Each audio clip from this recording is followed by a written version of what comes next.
You may have seen this viral graphic floating around the internet lately, basically pointing out that students have not seen an entire normal school year in the past 3 years.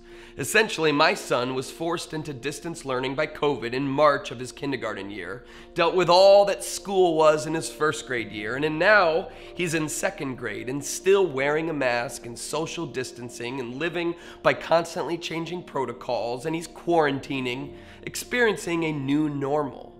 It's been a while since students experienced a normal time in school. This is a long time for kids to spend in limbo, to operate out of survival mode, to experience daily disruption. And this kind of disruption is impactful. And that's why I think this graphic went viral, because we're feeling it. If you're an adult, in a sense, this pandemic still might feel new to you, like a crisis we're trying to figure out. And yet it also can feel like forever. Well, for a lot of our students, it has been almost forever. We're getting used to this disturbance, living in stress and just expecting to be in survival mode. And it's heavy. And if you're an educator, you've probably seen the result of this heaviness, this disruption in your students lately. There's certainly been an impact academically on many students. On average, K-12 students are 5 months behind on math and 4 months behind on reading. Learning loss is real and something to consider. But talk to most teachers and parents, and you will see on the ground level that this is not the biggest concern right now. The largest disruption of the last 3 school years is a social one.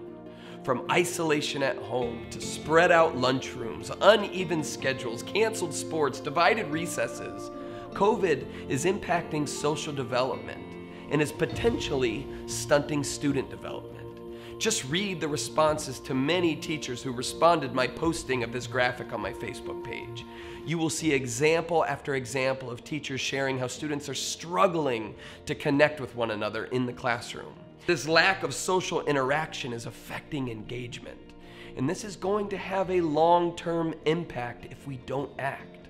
So what do? How do we help our students cope with the abnormality of the last 3 school years? Well, one, what if the primary emphasis of school right now is not hitting every single standard listed in the Common Core? What if teachers weren't spending all of their time and energy trying to hit every content objective just to decrease the academic deficit caused by COVID? Instead, what if the primary objective of school right now was addressing the most pressing needs of our students, the chief of which may be social connection?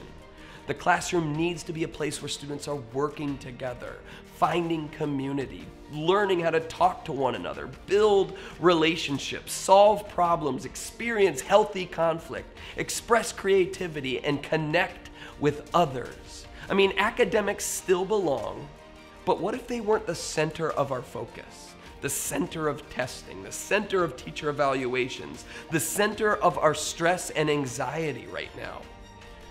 What if instead play was, or collaboration, or relationships, and we realize that when students are engaged in those areas, academic success usually follows? And one final thought before you go, what if we keep this going after the pandemic?